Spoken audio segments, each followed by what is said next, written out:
Hi, I'm Dr. Raj Sundar, a family physician and a community organizer. You're listening to Healthcare for Humans, the show dedicated to educating you on how to care for culturally diverse communities so you can be a better healer. This is about everything that you wish you knew to really care for the person in front of you, not just a body system. Let's learn together. Okay, this is episode 4 from the Health Conference series. And today we're tackling mundane, some feel not that interesting topic of fax. But it is a critical equity issue, which I didn't think about until I talked to Bevey Miner. So Bevey Miner helps us understand why those frustrating fax machines are more than just an annoyance. They really are a barrier to equitable care, and she's working on changing that. Here's Bevey to talk about fax and data sharing.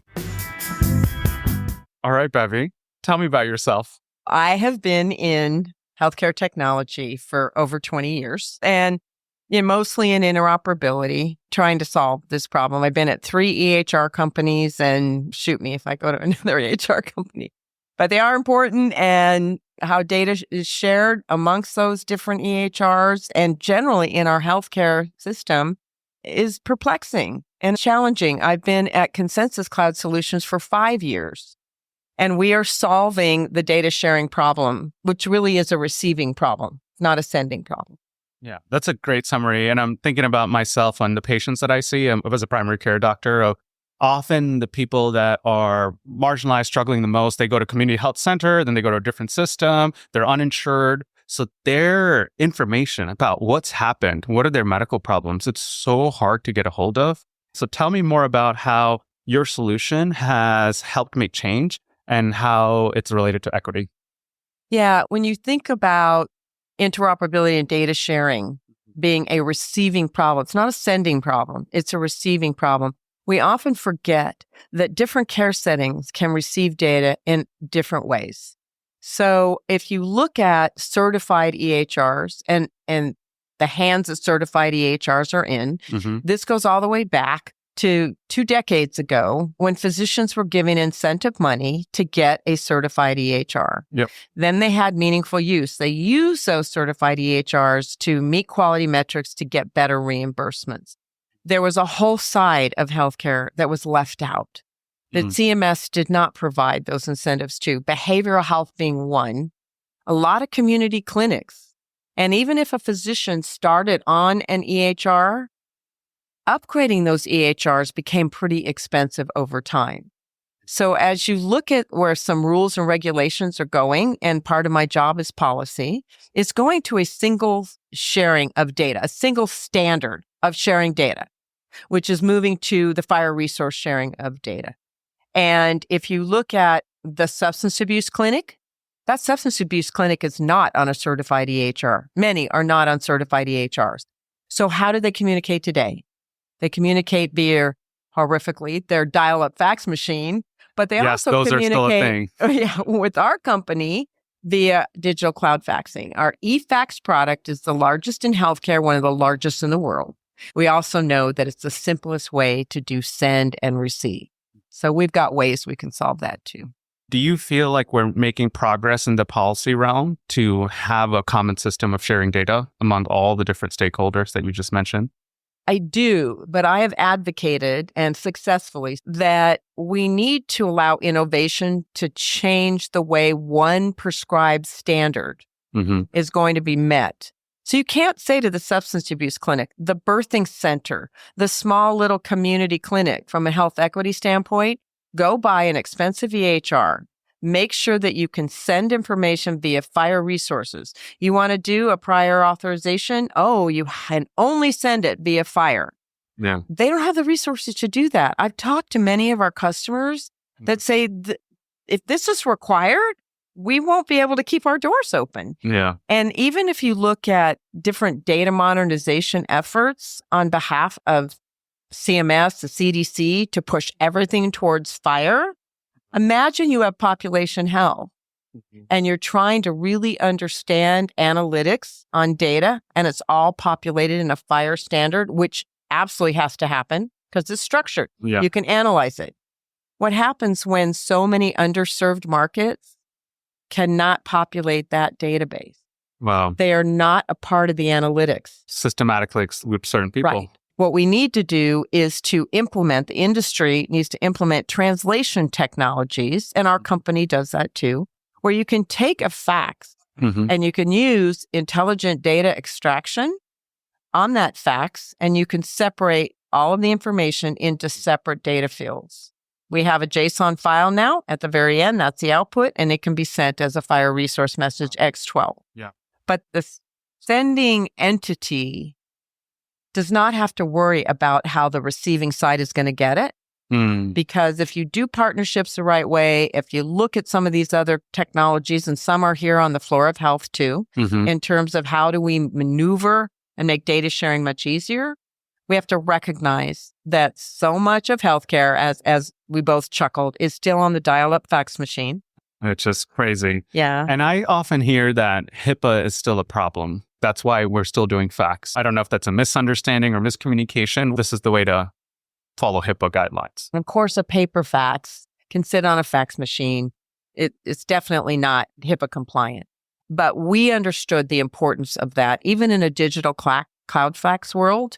So we didn't stop at just HIPAA compliance. We are high trust certified at the highest level. We are also FedRAMP certified because the VA's faxing is all Consensus Cloud Solutions eFax solution is the VA faxing. Yeah. So we were the first to become high trust certified. And then most of the digital cloud faxing companies today are also high trust certified, going that one extra level of certification. You have all that content. It's in the cloud. It's not structured data. It's like, sure, you can hack all that. You wouldn't want to. You'd have to have somebody data enter a bunch of stuff, but it's in the cloud. And there's a lot of something to be said about a cloud-based strategy. So many of our customers saying, okay, we don't want to have all these on-prem fax servers laying around. They're all going to the cloud. And so it's now common to be that level of high trust certified, but I think high trust certification should make everybody using digital cloud faxing feel comfortable from a HIPAA compliance standpoint, whereas dial-up faxing is not. Where do you imagine yourself and the company that you're building to be in 5 years? It's a great question. I really hope that we get rid of a lot of unstructured data. And I know that digital cloud faxing is going to be around. Our volume is huge. We're a publicly traded company. A huge amount of our revenue comes from our eFax product, digital cloud faxing. But I do believe we need to start to see even cloud faxing, unstructured documents. There's so many unstructured documents in healthcare. Paper forms.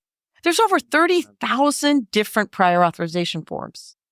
We've got to get to a point where we standardize what's on a form and we start sharing structured data. The financial industry is already there with structured data. You don't fill out a mortgage on a piece of paper and then you fax it in. It's all structured. The airline industry's gone to structured data. So, of course, other industries have proven that you just have to go to this level. If we really want to do a great job of population health, we have to get structured data first so we can make sure that we have inclusion in terms of what data is going to populate our research and our analytics, et cetera. Yeah, what a great point, because it is that systematic exclusion, so people are missed and repeatedly over and over. The highlight of this conference is AI. Yeah. Any company, even if they don't have AI. Really? How do you imagine AI being used with the mindset of equity again to address some of the disparities or inequities that you're seeing? I think that if we can get to a point where data can be analyzed the right way, and we can look at population health and understanding the outcomes of certain populations, and when we look at comparing that to the norm of other populations, and if we aren't seeing the same health outcomes of certain populations, we have to go back and ask why.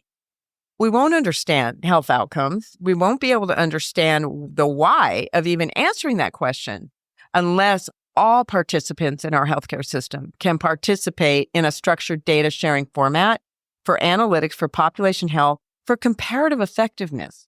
For certain drugs that might work with one population that may not work with another population, you can go down to such nuances of really analyzing different populations if the data is structured in a way that it can be done, that we can understand treatments that are going to make a difference, because not all one treatment fits every demographic, but we do it. And then we wonder, what's becoming a problem in certain areas that treat our most vulnerable patient population?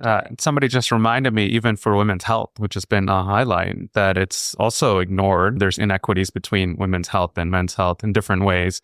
There was just less data collected. They weren't required to be in research studies until the 1990s. We just don't even have data about them.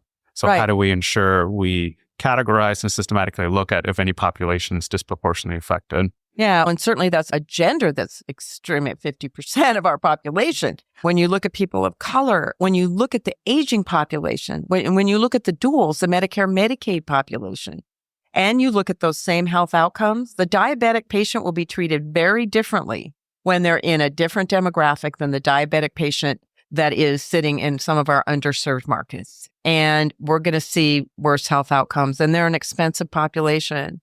And they can be treated differently. We have to recognize it, and we have to write headlines about how a certain demographic is not reaching the same life expectancy even. And we can't do that if we don't have structured data. Anything else that you would like to share today? I am passionate about the health equity issue. I think patients don't know. So the patient can't speak loud and clear about the fact that their providers are not getting the same level of tech equity that some other providers are. But health equity has to equal tech equity. And unless providers actually stand up and start creating a shared voice around this, they're not going to get the reimbursements at that level. They're not going to get the financial funding.